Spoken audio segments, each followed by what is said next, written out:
You're listening to the Otis Jiry channel.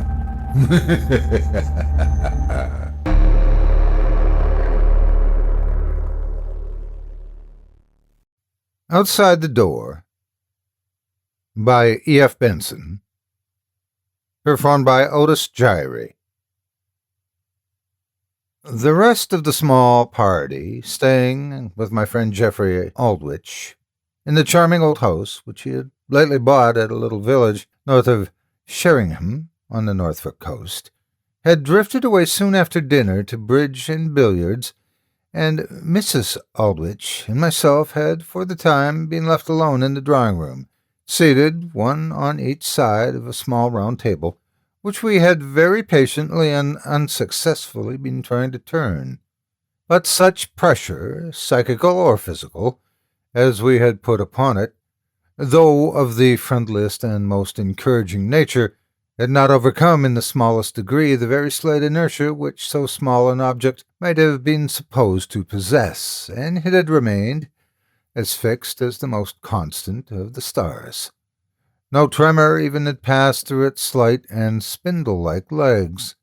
In consequence, we had, after a really considerable period of patient endeavor, left it to its wooden repose, and proceeded to theorize about physical matters instead, with no stupid table to contradict in practice all our ideas on the subject. This I had added with a certain bitterness born of failure, for if we could not move so insignificant an object, we might as well give up all idea of moving anything.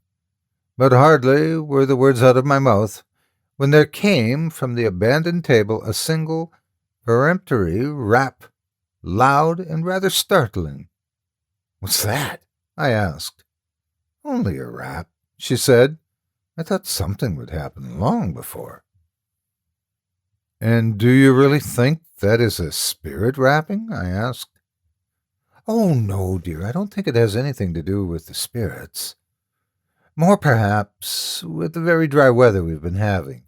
Furniture often cracks like that in the summer." Now this, in point of fact, was not quite the case. Neither in summer nor in winter have I ever heard furniture crack as the table had cracked, for the sound, whatever it was, did not at all resemble the husky creak of contracting wood. It was a loud, sharp crack, like the smart concussion of one hard object with another. "No, I don't think it had much to do with dry weather either," she said, smiling. "I think, if you wish to know, that it was the direct result of our attempt to turn the table." "Does that sound nonsense?"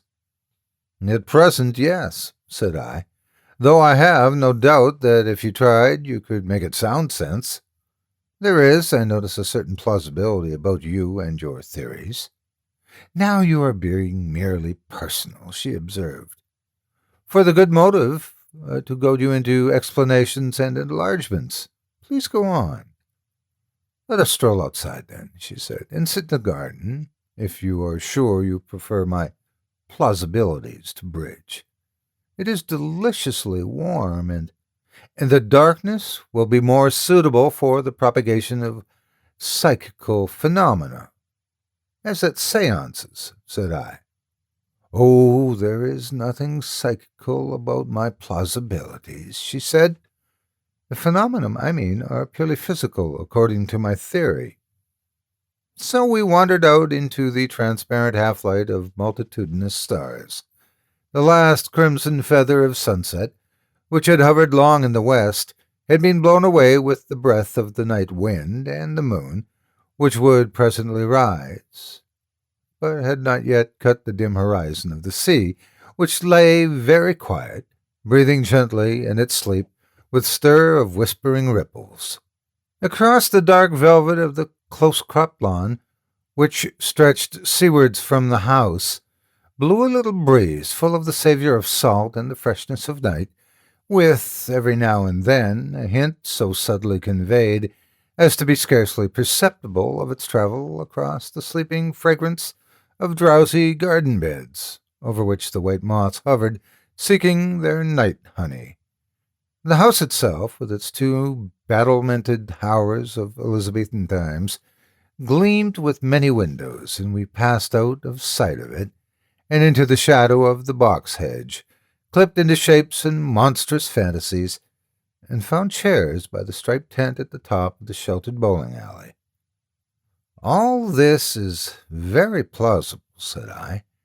"Theories, if you please, at length, and, if possible, a full-length illustration also." "By which you mean a ghost story or something to that effect?" "Precisely, and without presuming to dictate, if possible, first-hand." "Oddly enough, I can supply that also," she said.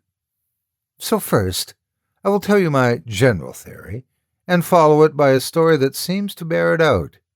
It happened to me, and it happened here. I'm sure it will fill the bill," said I. She paused a moment while I lit a cigarette, and then began in her very clear, pleasant voice.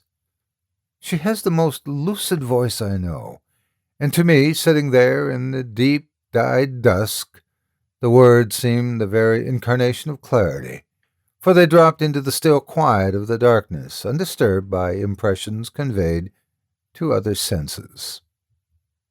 "We are only just beginning to conjecture," she said, "how inextricable is the interweaving between mind, soul, life, call it what you will, and the mere purely material part of the created world. That such interweaving existed has, of course, been known for centuries. Doctors, for instance, knew that a cheerful, optimistic spirit on the part of their patients conduced towards recovery. That fear, the mere emotion, had a definite effect on the beat of the heart. That anger produced chemical changes in the blood. That anxiety led to indigestion. That under the influence of strong passion, a man can do things which in his normal state he is physically incapable of performing. Here we have mind, in a simple and familiar manner, producing changes and effects in tissue, in that which is purely material. By an extension of this, though indeed it is scarcely an extension, we may expect to find that mind can have an effect not only on what we call living tissue, but on dead things, on pieces of wood or stone. At least, it is hard to see why that should not be so." "Table turning, for instance?" I asked. "Well, that is one instance of how some force, out of that innumerable cohort of obscure, mysterious forces with which we human beings are garrisoned, can pass, as it is constantly doing, into material things. The laws of its passing we do not know. Sometimes we wish it to pass, and it does not. For just now, for instance, when you and I tried to turn the table, there was some impediment in the path, though I put down that rap which followed as an effect of our efforts. But nothing seems more natural to my mind than that these forces should be transmissible to inanimate things. Of the matter of its passing we know next to nothing, any more than we know the manner of the actual process by which fear accelerates the beating of the heart. But as surely as a Marconi message leaps along the air by no visible or tangible bridge, so through some subtle gateway of the body these forces can march from the citadel of the spirit into material forms, whether that material is a living part of ourselves, or that which we choose to call inanimate nature." She paused a moment. "Under certain circumstances," she went on, "it seems that the force which has passed from us to inanimate things can manifest its presence there. The force that passes into a table can show itself in movements or in noises coming from the table. The table has been charged with physical energy. Often and often I have seen a table or a chair move apparently on its own accord, but only when some outpouring of force, animal magnetism, call it what you will, has been received by it. A parallel phenomenon, to my mind, is exhibited in what we know as haunted houses, houses in which, as a rule, some crime or act of extreme emotion or passion has been committed, and which some echo or reenactment of the deed is periodically made visible or audible. A murder has been committed, let us say, and a room where it took place is haunted. The figure of the murdered, or less commonly of the murderer, is seen there by sensitives, and cries are heard or steps run to and fro. The atmosphere has somehow been charged with the scene, and the scene, in whole or part, repeats itself, though under what laws we do not know, just as a phonograph will repeat, when properly handled, what has been said into it. This is all theory, I remarked, but it appears to me to cover a curious set of facts, which is all we ask of a theory. Otherwise, we must frankly state our disbelief in haunted houses altogether, or suppose that the spirit of the murdered poor wretch is bound under certain circumstances to reenact the horror of its body's tragedy. It was not enough that its body was killed there. Its soul has to be dragged back and live through it all again with such vividness that its anguish becomes visible or audible to the eyes or ears of the sensitive. That to me is unthinkable, whereas my theory is not. Do I make it at all clear? It is clear enough, said I, but I want support for it, the full-sized illustration. I promised you that, a ghost story of my own experience. Mrs. Aldrich paused again, and then began the story which was to illustrate her theory. It is just a year, she said, since Jack bought this house from old Mrs. Dennison. We had both heard, both he and I, that it was supposed to be haunted, but neither of us knew any particulars of the haunt whatever. A month ago I heard what I believed to have been the ghost, and when Mrs. Dennison was staying with us last week, I asked her exactly what it was, and found it tallied completely with my experience. I will tell you my experience first, and give her account of the haunt afterward. A month ago, Jack was away for a few days, and I remained here alone. One Sunday evening, I, in my usual health and spirits, as far as I am aware, both of which are serenely excellent, went up to bed about 11. My room is on the first floor, just at the foot of the staircase that leads to the floor above. There are 4 more rooms on my passage, all of which that night were empty, and at the far end of it a door leads into the landing at the top of the front staircase. On the other side of that, as you know, are more bedrooms, all of which that night were also unoccupied. I, in fact, was the only sleeper on the first floor. The head of my bed is close behind my door, and there is an electric light over it. This is controlled by a switch at the bed head, and another switch there turns on a light in the passage just outside my room. That was Jack's plan. If by chance you want to leave your room when the house is dark, you can light up the passage before you go out and not grope blindly for a switch outside. Usually I sleep solidly.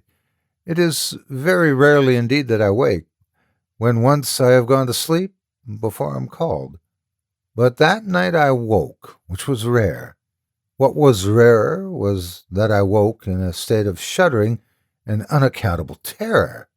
I tried to localize my panic, to run it to earth and reason it away, but without any success. Terror of something I could not guess at stared me in the face, white, shaking terror. So, as there was no use in lying quaking in the dark, I lit my lamp, and, with the view of composing this strange disorder of my fear, began to read again in the book I had brought up with me. The volume happened to be The Green Carnation, a work one would have thought to be full of tonic to twittering nerves. But it failed of success, even as my reasoning had done, and after reading a few pages and finding that the heart-hammer in my throat grew no quieter, and that the grip of terror was in no way relaxed, I put out my light and lay down again. I looked at my watch, however, before doing this, and remember that the time was 10 minutes to 2. Still, matters did not mend. Terror, that was slowly becoming a little more definite, terror of some dark and violent deed that was momentarily drawing nearer to me, held me in its vice.